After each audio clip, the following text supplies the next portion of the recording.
Hi, I'm Lance Tailfeathers, and welcome to the Buffalo Journal. This edition is coming to you on National Aboriginal Language Day in Canada. On today's show, Native elders are the backbone of the Indian culture. In these trying times, their wisdom and knowledge of the old ways are often the only link to the past. We speak to pagan elder, Joe Crowshoe. In the first of a series on the history of Native dances, we explore the memories of the Blackfoot Sundances. There are few Native hockey players in the NHL, but Lethbridge Hurricane Shane Peackock is a serious candidate for the big leagues. We profile him today. And also in Native sports, the first ever Treaty No. 7 Winter Games, hosted by the Pagan Nation, brought out many Native athletes and their supporters. We'll have a full report on that later. But first, the lifestyle of the Plains Indian of the past was a study of survival in a harsh environment.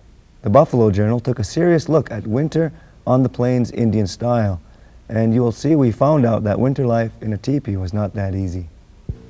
It's a bitter wind that blows across the barren Canadian plains, especially in the winter when temperatures can dip down to minus 40 Celsius.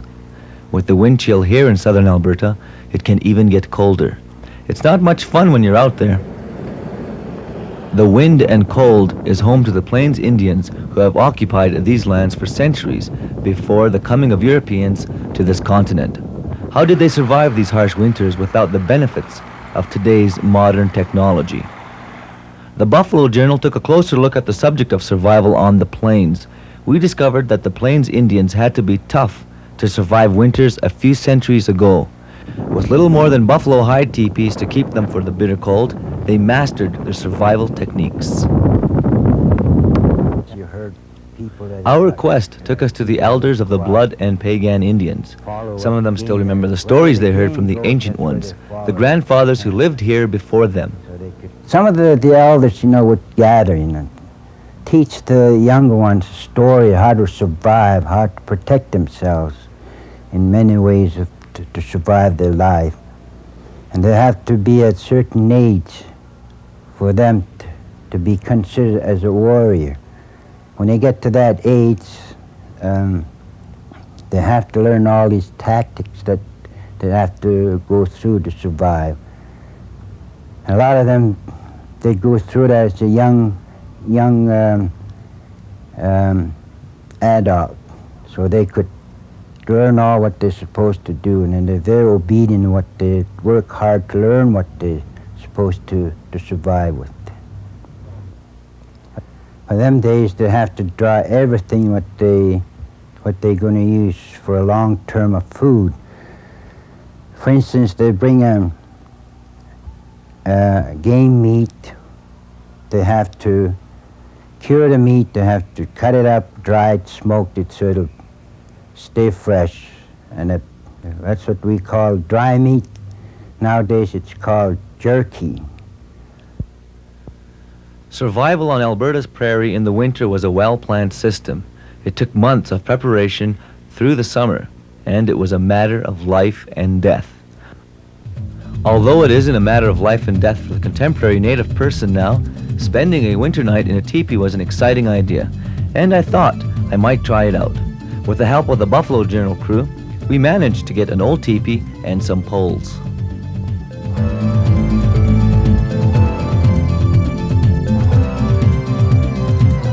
The first step was, of course, getting the teepee up. This proved to be a difficult task with the wind howling gusts up to 50 clicks.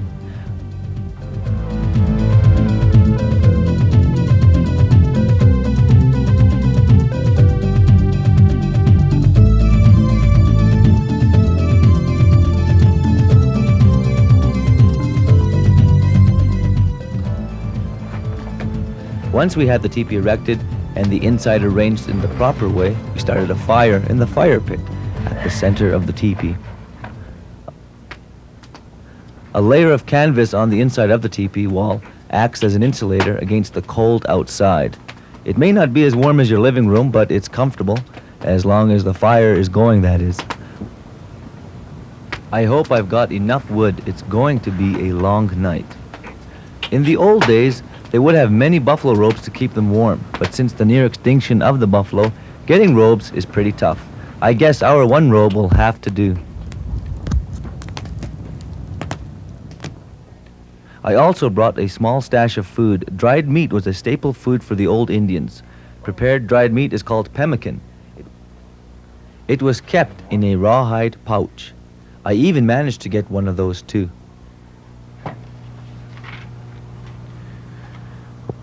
Well, here it goes. I think I would prefer to do this in the summer instead of mid-January. They don't pay me enough to do this.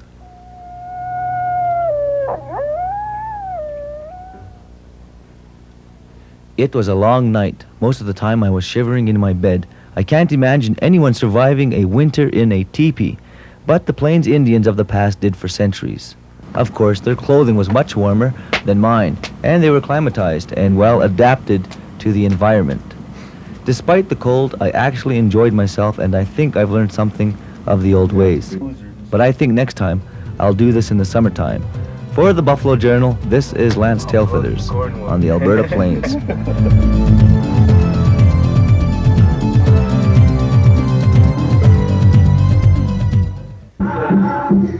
Through the generations, Native people have sustained their culture and language by adapting to the changing world.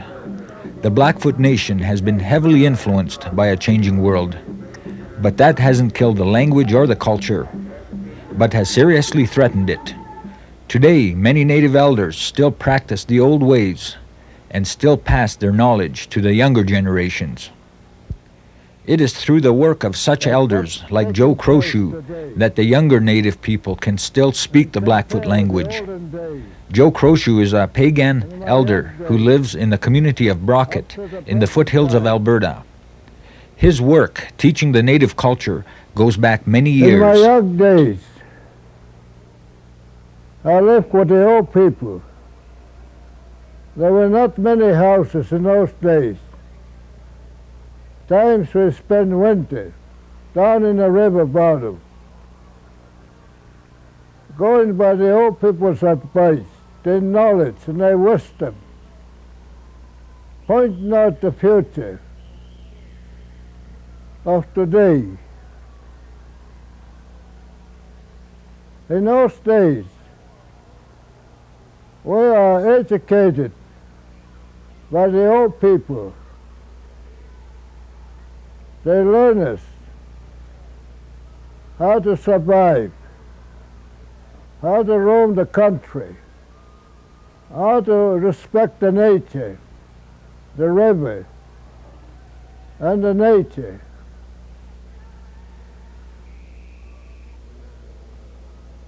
The old people have very wise words for us.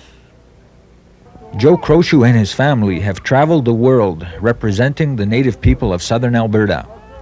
In 1988, he was in Japan as an ambassador to Canada's Indians. A year later, he was awarded the Canada Council Award for work done as a humanitarian.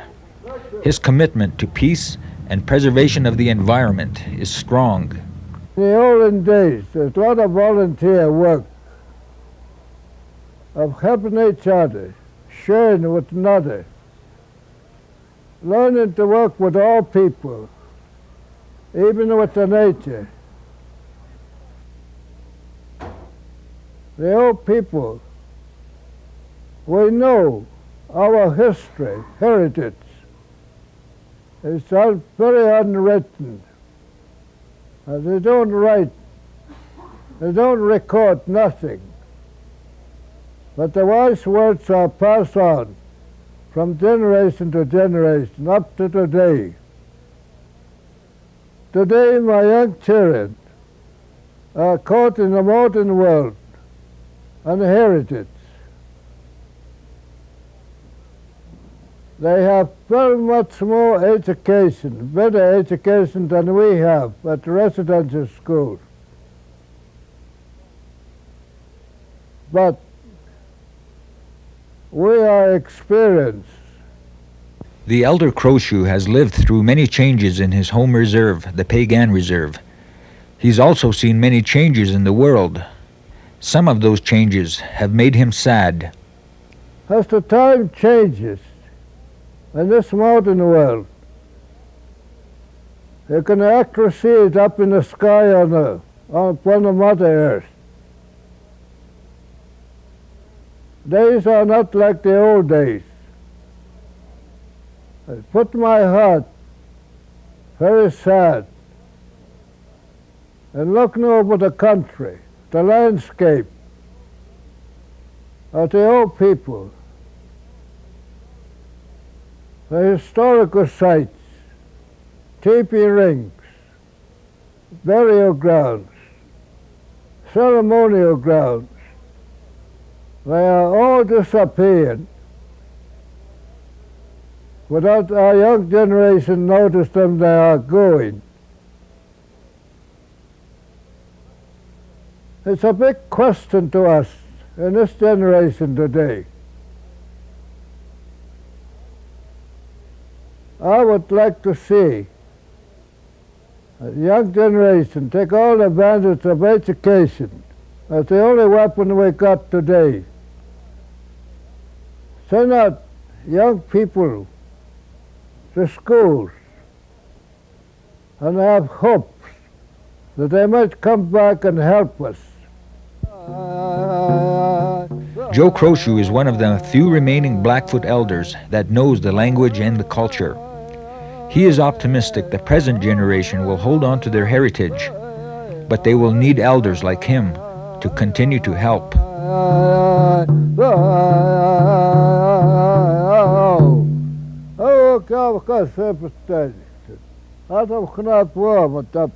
Coming up on the Buffalo Journal, Native Sports.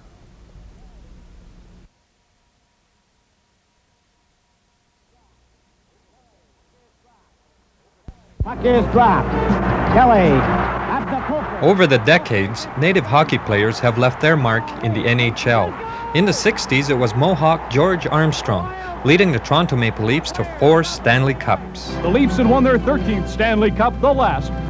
In the 70s, Reggie Leach and his powerful slap shot played a leading role in the success of the Philadelphia Flyers. In the 90s, who knows, but it could be this young man, Shane Peackock, a Cree Indian from Enoch, Alberta. Shane is a 16-year-old with the Western Hockey League Lethbridge Hurricanes. Impressive stats and a good attitude has impressed his coach, Bob Laux, who sees the possibilities of a pro career. He's a very complete hockey player. He's very gifted with the puck. He's very intelligent on the ice. He sees the play extremely well. He always makes the right play. He very seldom will make a bad play. He passes extremely well. He shoots very well. He skates very well. I think as long as he stays dedicated and wants to be a player, I think he can play pro hockey. Native youths, although talented, rarely make major junior hockey. Shane Peackock is at that critical age when Native youths go astray. But according to the likable Peackock, he's prepared to travel the tough road to success. I've seen what other good Native hockey players that didn't go anywhere just because they were scared to leave the reserve. And for me, I didn't understand if they wanted to be good hockey players, why why not leave to better it? And I don't know, that just kind of keeps me going. Coach Laux hopes that Shane can serve as a role model. Well, I just think that Shane has been a very good model, I think, to the other natives in our area, at least, and certainly to the people back home in Enoch, where he's from. And I think that if the other native people that he comes in contact with could use him as a role model, they'd do very, very well. Shane Peackock's minor hockey career started the same as most natives, at the local reserve rink. I played all my minor hockey up until Pee-wee age on the reserve, and then at that time I moved into Edmonton to, I guess, play better hockey, and I played Bantam AA as an underage. And from there I went to Notre Dame to better my hockey skills and get schooling, and I was there for 2 years. Last year I played midget AAA as an underage, and now I'm here. Shane has impressive stats. At one time during the 89-90 season, he was rated number 2 in all of the Western Hockey League for the plus-minus ratings with a phenomenal plus 21. And his future looks bright with the division-leading Lethbridge Hurricanes. Shane is just a very good hockey player. He doesn't play like a 16-year-old. He plays more like an 18-year-old. And I think you're going to see Shane next year after being in the EuroLeague. He'll be a prominent player. He won't just be a good player. He'll be a very prominent player in our league. Shane will be eligible for the 1991 NHL draft. In the words of Coach Louts, Shane will be a success no matter what he does in life.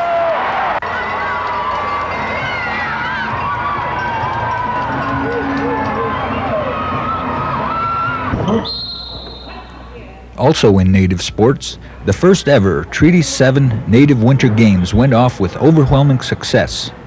Hosted by the Pagan Nation in Brocket, the 5-day event was open to all athletes in the Treaty 7 area, spanning southern Alberta from Red Deer south. For many, it was an occasion to get out and show the public what Native athletes can do. For others, it was a chance to support Native sports. Most everyone agreed it was good, clean competition. Participants of all ages came out, competing in 8 main events. The coordinator of the games, Marvin Yellowhorn, said the organizers of the games tried to involve all age groups in the competition. Well, we tried to get events to include all age groups, from 5 years old all the way up to the old-timers. The reason for the Native Winter Games was to foster a spirit of friendly competitiveness among the Native groups in southern Alberta. Yellowhorn says they are pleased with the support they have received from all the Native groups involved. We want to assist in the development of athletics in the communities. We feel that as recreation people working in the various communities, that it is time that we give our people in our communities an opportunity to compete against each other in a sportsmanship type of setting. We've eliminated cash prizes and those types of things that often hurt games of any sort. We're awarding medals and merchandise in the senior events. A second Treaty Number 7 Winter Games is already in the planning stages for next year, and sponsors have had no problem in getting volunteer hosts. We're making this an annual event. We also have Treaty 7 Summer Games, which will be occurring this summer, most likely in July. We already have a host for next year's Winter Games. The Blackfoot Nation have been awarded to host of next year's Treaty 7 Winter Games. We don't have a hosting community for this summer's Summer Games, although Sarcee and the Calgary Friendship Center have expressed interest in co-hosting it. The Treaty 7 Winter Games are co-sponsored by the Treaty 7 Rec Association, which is comprised of the 5 bands in the Treaty 7 area, those being the Blood Reserve, the Blackfoot Reserve, Pagan, Stonies, and the Sarcees. The turnout for the first ever Treaty 7 Winter Games shows that Native sports is alive and well. Coming up on the Buffalo Journal, Sundances.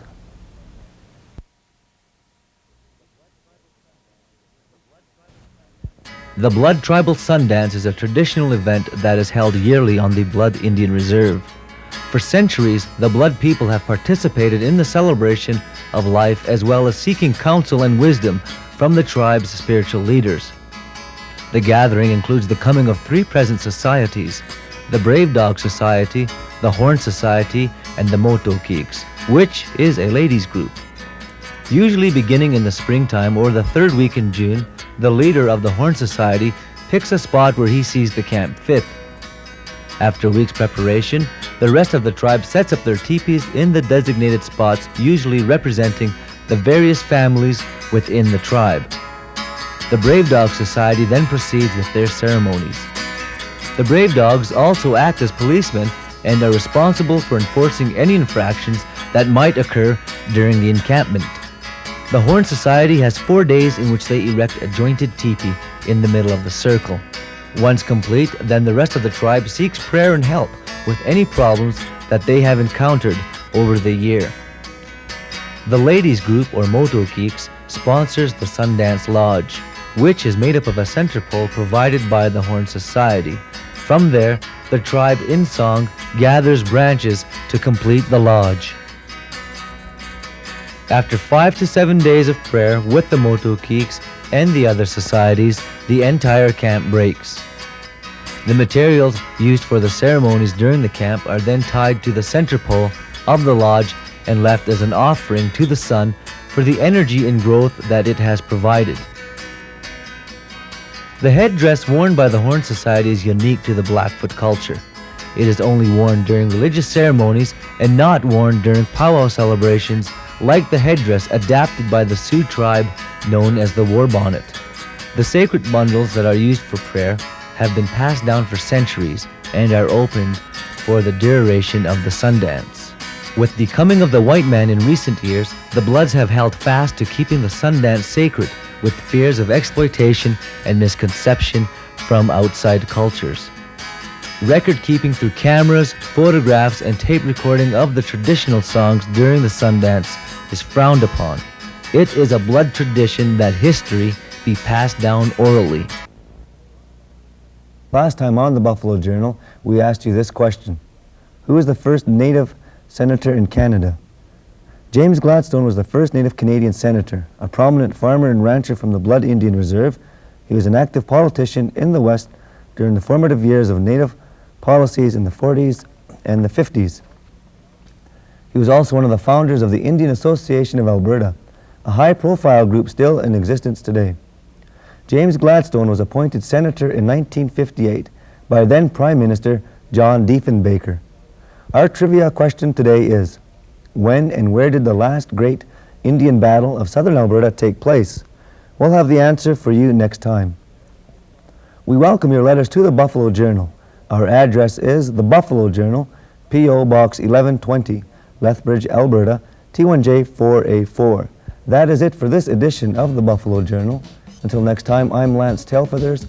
On behalf of the rest of the crew, thanks for watching. The Buffalo Journal is a program produced by the Native people of Western Canada. It looks at the culture, history, and contemporary lifestyles of Canada's Aboriginal people.